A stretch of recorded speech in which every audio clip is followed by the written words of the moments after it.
guys. Look at there, guys. Look at there, guys.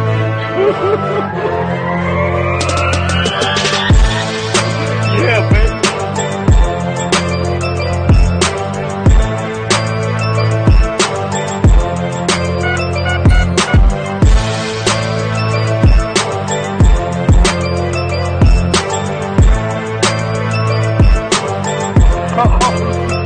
Look here, guys. Look here, guys. Look here. Hello, world. Hello. What's up, YouTube? I'm gonna do a quick video on how to mess with the notch volume, the tone, and the tone volume. I've been getting a lot of questions on how do you use those settings, so I'm gonna show how you use them. I'm just gonna show it in a basic 3-tone setting. If you hit your settings,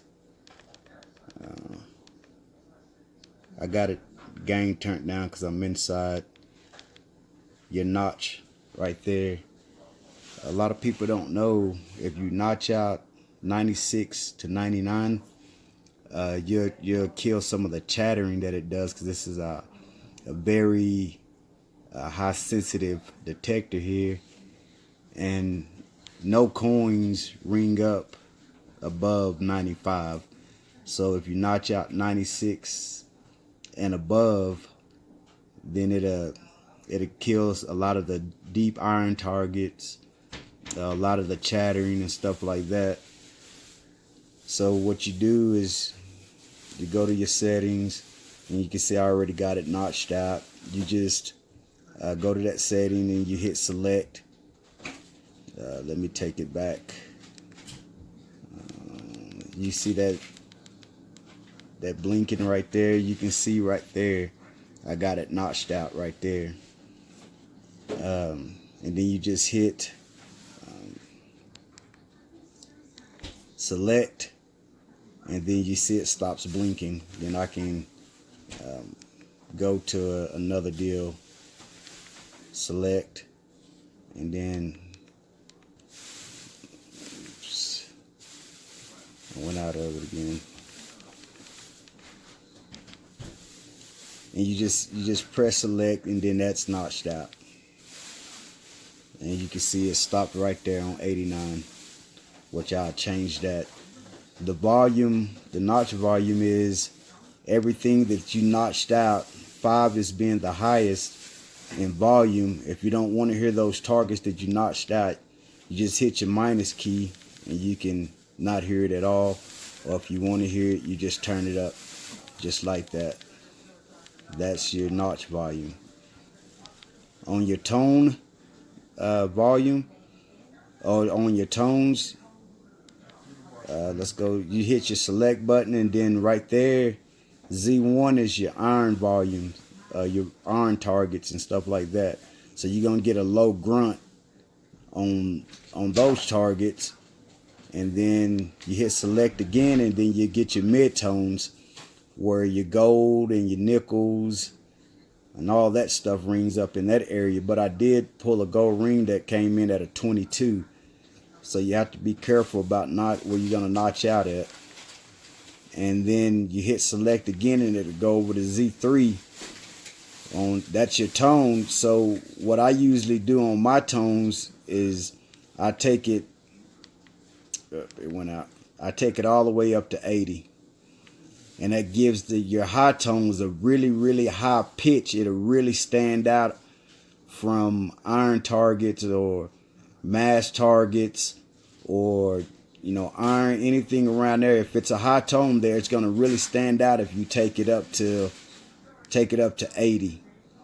And then your tone volume, which you want to keep that up, you hit select. That's all your iron targets right there. If you don't want to hear those targets, you just hit your minus key and you take it. You can take it all the way down to 0 where you won't hear it, but it'll still show up on your screen, but you won't hear it. I usually run mine around 2 because I like to hear some of the iron, but not blaring. So I usually run mine about 2, and then you hear the just iron. You hear the iron just a little bit, but you'll really have, if you turn your let me go back into this. If you take your tone volumes all the way up to 80, it'll really stand out. I mean, if you hit a silver, dime, quarter, whatever, it's gonna really pop. It's gonna really pop if you turn your volume or your tones up to 80. And then a lot of people's asking me about the ISAT setting. I usually run mine about 1. Some people will run theirs to 0. You can get, I can't really tell the difference in depth out of 0 and 1. 1 is if you hunting in really mild dirt, then 1 would be good. But if you're running kind of like mild dirt to medium dirt, I usually run mine about 1. Now you can run it all the way up to 10. Now if you run it all the way up to 10, you're gonna lose a lot of depth, and that's for really harsh dirt, hot rocks and things like that that you're trying to avoid. But I don't never run mine up that high. You'll lose a lot of depth if you run it that high. So I usually run mine at 1.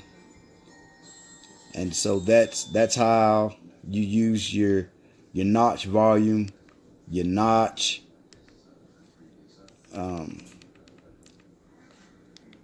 I usually don't run my disc. I usually run my disc at 3 or below. I don't disc.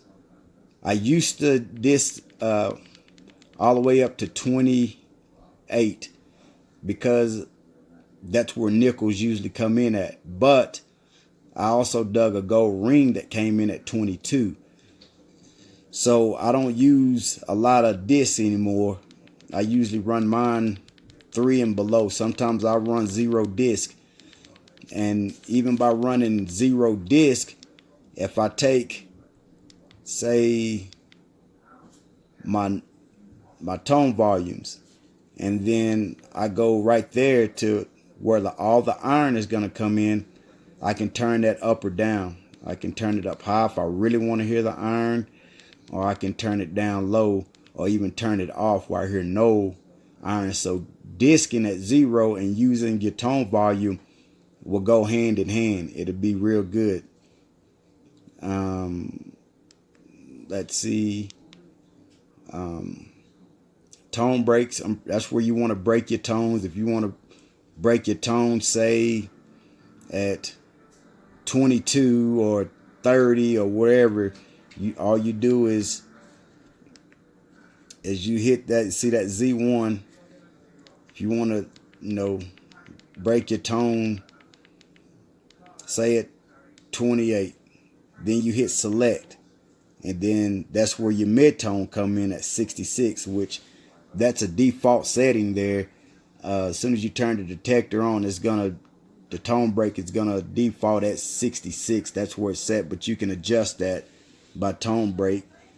And then all you do is you just say I want it to break at 70. Then I hit select. Now that's tone break is at 28. And then that one's at 71. It's in there. So that's how you use that. So I hope that's helpful for those who's been asking me, how do you use your notch volume, your tones, your tone volumes, your tone breaks, and your ISAT. And that's what I use right there. That's not the settings I use. A lot of people ask me, what settings do I use? I don't use one particular setting. I observe the ground and see what type of ground conditions I'm working with, and then I adjust my detector to the ground conditions. I don't have any one particular setting that I run all every time I go out, because that setting might work good at one place, and then at another place it might not work good at all. So I'm always, when I go out, I always see what type of ground conditions that I'm gonna be detecting on, and then I adjust my detector to the ground settings, and that helps you out a lot, because a lot of people, they say, what's your setting, what's your setting, what's your settings, and you give them that setting and say, oh, it's not working. Well, it's because it's probably not good for that ground condition, so you have to adjust your detector according to the ground conditions. So that's why I don't hardly show any settings, because I'm adjusting my detector to the ground conditions, and I'm adjusting as I go, to try to find what setting is going to give me the best results of what I'm in search of. And then a lot of people are asking, is the Anfibio better than the Equinox 800s? I don't know. I don't use a Equinox 800. I use Note the Macro detectors. Now, a lot of people say, this detector it doesn't have a stable ID. It does have a stable ID. If you look at my videos, most of the targets that I find are masked targets. They're masked by iron, or some trash in the hole with it. So when I'm showing what the ID is, it's jumping around because it's picking up the trash and the target at the same time. So that's why I'm always circling that target to try to isolate that high tone from a trash or iron. Wherever that coin is sitting next to, I circle that target and trying to get an angle on it to isolate that target. Now, if you see in my videos where I'm hitting on a straight unmasked target, just clean signal, you'll see that the Anfibio is steady. It hits that target. Now, I don't care any detector that you use.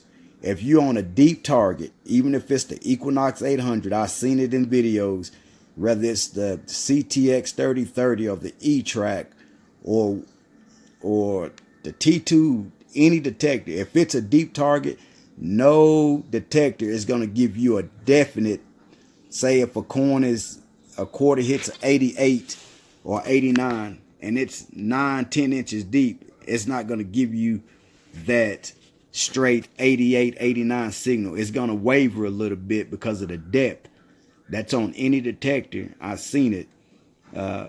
This detector here, I was hitting 13, 14-inch dimes, and yeah, it wavered just a little bit. It didn't go crazy like from an 81 to 88, 62, something like that. It would waver one or two numbers. It would hit a 77, 76, 78, 80. It will waver like that, and that's on any detector. No detector is going to have a stable VDI on a deep target. So I've seen a lot of comments say that the Anfibio doesn't have a stable VDI. It does have a stable VDI. When I'm showing it on my videos, I'm going behind people who missed targets that was masked, and when they see that number, that VDI just jumping crazy, then they think it's trash, but they don't try to work the target and isolate that high tone in there, and come to find out, it's just a silver coin masked by some trash. So that's how I'm getting most of my silver coins, is I'm getting masked targets, and that's why you see when I'm showing it on the VDI that it's jumping, because it's picking up trash and the target, and so I'm isolating that. I'm trying to isolate that high tone. So that's how you do that. I don't know if the Equinox is better than the Anfibio. Everybody has their opinion. Everybody have their preference. If a person says, what should I get? What should I get? Well, it doesn't matter what detector you get. If you're not going to put the time in to learn that detector, then you're wasting your money anyway, whether you get an Anfibio, Equinox, or CTX, or E-Track, whatever you get. If you're not going to put the time in to learn that detector, and learn what that detector is telling you, and how to really use that detector, then you're going to waste your money anyway. You'll go buy that detector and say, oh, I seen these people pulling this with the Equinox. I seen people pulling this with the Anfibio or CTX or E-Track. And then you go buy that detector, and then you're not finding what they're finding, and now you're upset and you want to sell it and say, oh, that this detector is not doing what it's supposed to be doing because you're not putting the time in it to learn that detector. So if you want to, invest in an Anfibio or whatever detector you decide to buy, not what somebody telling you to buy. Now it's good to get, opinions, and then you decide from there. But research it, and whichever detector you go with, make sure that you buying that detector and you're going to put some hours on that detector and learn that detector. If you don't, it's not going to pay out for you anyway, regardless of what you get. So that is my,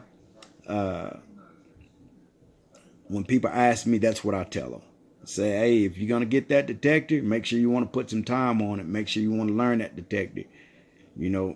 That's what you have to do. So keep that in consideration whenever you're going to buy a detector. You want to put some time in that detector. You want to learn that detector and learn what it's telling you. Learn how to operate it. Learn how to use it. Read your manual, And if you don't have a test garden, just go out to a park somewhere and just start just digging targets and learning that detector. But if you just pick that detector up, put it together, and then go out there and say, oh, I'm going to find something, you don't even know what the detector is doing, so you're not going to find anything. So I kind of stay away from comparison. This detector is better than this detector is better than this one. That's just a matter of opinion. People say Ford cars are better than Chevy cars, and McDonald's better than Burger King. That's just a person's preference. So do your own research and your own due diligence and decide for yourself which detector you're going to use or buy. And whenever you do that, make sure that you're going to put the time, effort, in learning that detector, and you'll have success. So I hope showing how to run these settings helped those who's been asking about a video for the settings. So there you have it. All right, guys, I didn't get out today. It's kind of windy today, kind of chilly. Might be able to get out tomorrow for detecting video, but I just wanted to put this up to show people how to run these settings here. So I hope that helped. All right, guys, until next time, hello world. See you on the next hunt.